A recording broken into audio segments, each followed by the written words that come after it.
Order! Order! You are an incorrigible delinquent at times. Behave yourself, man!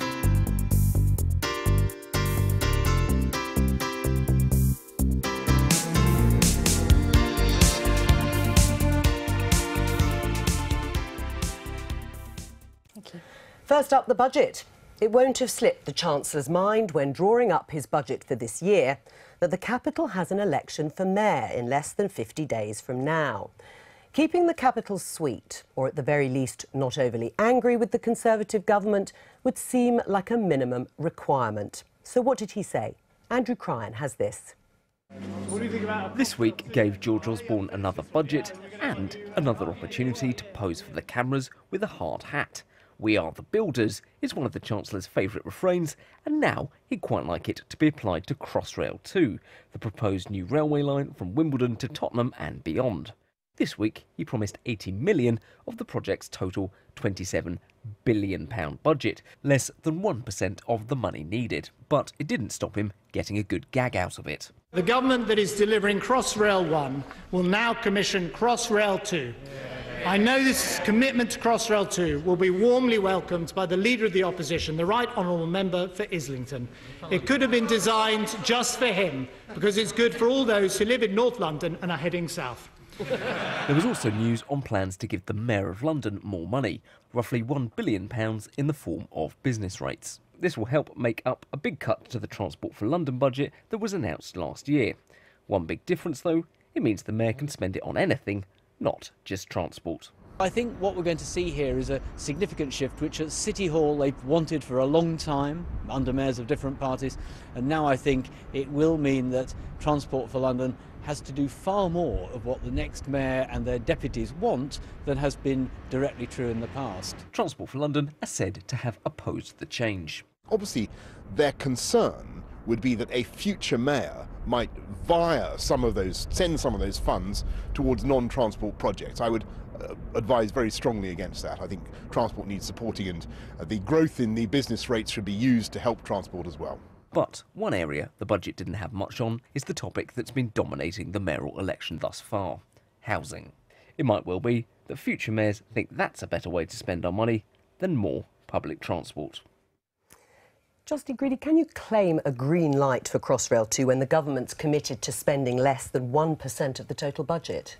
I think what the Chancellor set out was another big step forward in the plan to get Crossrail 2 done. It's worth remembering that we're just seeing Crossrail 1 being finished now. After many, many years. And pushed forward and completed under a Conservative-led government. We're now putting in place the plans for Crossrail 2 and frankly just releasing the money that's needed to take those details to the next step so that it can reach the full investment decision. But £80 million out of a price tag of £27 billion is a drop in the ocean.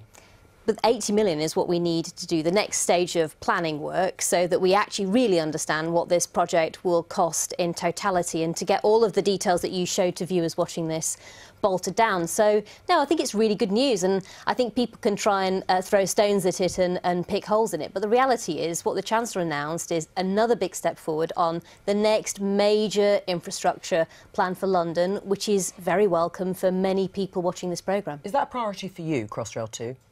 Crossrail 2 is very important for London. Unlike Justin, I don't think it's another big step forward, the Chancellor's announcement, but he's clearly stopped short of scrapping Crossrail 2, which has to be a good thing. Right. I mean, Jeremy Corbyn has actually said today that it shouldn't go ahead before improvements to railways in the north of England. Sadiq Khan, Labour's candidate for mayor, has actually said Crossrail 2, like you, is absolutely vital to ensuring London's future growth and prosperity. We need to get it built as quickly as possible. As a London MP, Jeremy should know that. Who's right, Jeremy or Sadiq? What Jeremy actually said is it might have been better if we'd gone ahead with some of those planned Northern Rail improvements before announcing this further step with Crossrail 2. But I think both Jeremy and Sadiq know it's not either or. We need to be investing in transport infrastructure in all parts of the country. Where would you find the rest of the money? Well, I mean, Crossrail 1 was funded partly by TfL, partly by the private sector. And I think we have to look at how those two funding streams can work in the future. How much should come from the fare payer, then? It depends how much we can get out of the private sector. But I have to say, one of the reasons I'm a big fan of Crossrail 2, it was originally called the Chelsea-Hackney line, and I've also thought it would be a great thing for the people of Chelsea to be able to move easily to Hackney and see what a wonderful world we have up there. Can you justify then, since you've mentioned the term for it, Chelsea to Hackney, can you justify spending billions on a jazzy new rail line, Justine Greening, for Chelsea, rather than on international development, for example? But it's doing much more than linking Chelsea to Hackney, that was a of course. little joke, actually. It's going well under the river to link up Wimbledon too, and then for all of those suburban lines that connect into Wimbledon, actually this is a much more strategic north-south line, in the same way that if you think about what Crossrail 1 has done, it's been east-west, and this is essentially Crossrail 2 because it's going north to south. And I think we shouldn't forget just how much investment's gone in on the rest of London's transport system. So for my constituents in Putney, getting on longer, new, air-conditioned district line tubes, finally starting to see some of the extra carriages being put onto South West trains, finally starting to see, after years, Waterloo Station being refitted so more commuter lines can go in. So it's not just Crossrail 2, it sits alongside a huge amount of other investment on transport. Right, but it still comes down to how it's going to be funded. And as you say, you want to get money out of the private sector. Which is how it worked with Crossrail 1. Yes, and as we said, it took a very long time for it to be actually completed. I think it was one of the first stories I covered about 25 years ago. But if your freeze fares, as Sadiq Khan actually proposes, that just means Crossrail 2 is less likely to happen, surely? Not necessarily. TfL has a huge budget, and it's how you adjust the payments within that budget. And just to say, I'm sorry I made that joke about going from Hackney to Chelsea. The point is... You are allowed to make a joke. It always gets me into trouble. But about Crossrail 2, it's really important for regeneration and for jobs and for growing London's economy and the economy nationally. Right. Is it, though, the case that there's too much focus on transport at the expense of housing? Because there wasn't very much on housing in the budget. And is it an either-or? Well, we saw a lot of investment announced for housing in the spending review back in November, but actually it's not either or, and actually what we need to realise is that all these things, whether it's investing in housing, schools or transport and jobs, they all go together. What we're building is communities in the end of the day. And actually, if you look at the Crossrail project, Crossrail 2 project itself, it's expected to unlock around 200,000 new homes, but also 200,000 new jobs. So the transport has to come before the housing, is that what you're saying, even though there is a housing crisis? Zach is saying a really sensible point, which is actually you need to have a full plan in place. So if you're going to do new homes, you do need to have the plans for transport, the plans for other community services in place, so that actually when people are moving in and by the time homes are built, everything is there that they'll need. People would say that actually housing is more critical now. Even Boris Johnson, who I've spoken to recently, has said it's moved from transport to housing. Is he right? He's absolutely right, and that's why the Tories are going to lose this mayoral election, because they failed London on housing, whether you're in the rented sector, where rents are stratospheric, or whether you're trying to get your foot on the housing ladder. One place in which TfL and housing do overlap, TfL is one of the biggest landowners in London, land which is no longer using. Under a Labour mayor, that land will be used for housing people can actually afford to live in. Right. Not luxury development. But what do you say? You failed? Well, I disagree with that entirely, actually. What I'm going to resist is talking about just how few homes Labour built in the city, because in the end, the only way we're going to fix this housing crisis, which is a generational one, is actually by having a common plan that's cross-party and then working together on it. Part of this is about regenerating our council estates, part of it is about brand new homes, part of it, as Diana said, is about when we get opportunities on transport investment, seeing what we can do to create new homes alongside that as well. But we'll only really succeed if we can have a long-term plan that isn't constantly politicised, and that we work more closely with developers so that we actually make sure that they can be in a position to properly develop sites. Right, well, let's talk about that. Working against them in the end, because actually you'll end up with no homes. Right, well, Justine, really, let's talk about that, because as I was saying, the London issue that didn't get much of an airing in the budget, arguably, was housing. Before the Chancellor's speech, Tim Donovan caught up with the two main mayoral candidates and asked them about foreign investors in London's housing market. On some developments I've seen in London, 80% of the homes, before they've been completed, are sold off-plan to investors in the Middle East and Asia.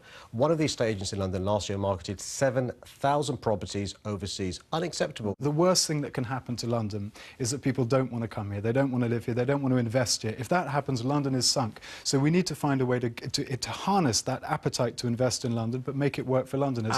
And to do that, I think we can be very ambitious. Right. I mean, Diane Abbott, the thing about foreign investors is they do bring certainty, don't they? And developers like certainty. They bring certainty, but they drive up prices. London has to stop being a playground for developers.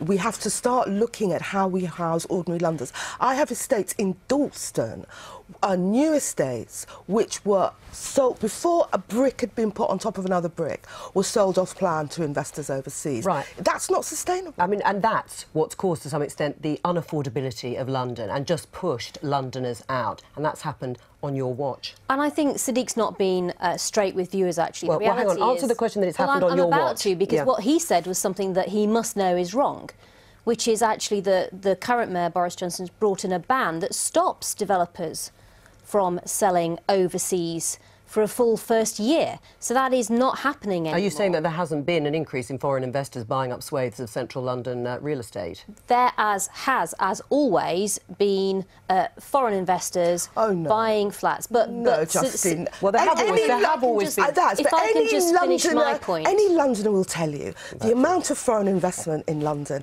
has gone through the roof, and it's driving Londoners out of the housing market. But it's also helped the economy, surely. Yes, carry on. Well, I was just about to make the point that there's always been foreign investment in housing, but this is precisely the point I was making before, which is actually what we need to increasingly do is work together. I don't think there's a huge difference between the political parties in London on understanding that we want as many homes as possible that are being built in London to be, first of all, affordable to Londoners and available to Londoners. Right, but how do you do that, Justine? If you crack down on foreign buyers, that will mean fewer homes, won't it? Because developers won't develop the number of houses that are needed. Well, the key is making sure that Londoners get a first shot at homes, which is what the Mayor's introducing. But if I can just make a couple of other points. Again, what Zach's talking about is expanding shared ownership so that people on average incomes in the city can afford to buy homes, expanding Help to Buy, making that really work more effectively for the London market, but also critically helping people who just want to rent be in a position on Rent to Buy so that they can steadily shift from renting to buying new homes when they're built. Diane. When Justine talks about affordable homes, she means 80% of private market rents. 80% of private rents. And what are you talking about? I'm talking about rents which bear some relationship to average wages in London. And the point about developers is this: we have to call the developers bluff. They can't be allowed to, unless we're allowed to cover important sites like the old Scotland Yard site or the old Mount Pleasant site with, you know, super luxury residential. We won't build anything. It's a bluff. Let's finish it there. We'll talk about housing, no doubt, in the coming months. I've been getting away with it all my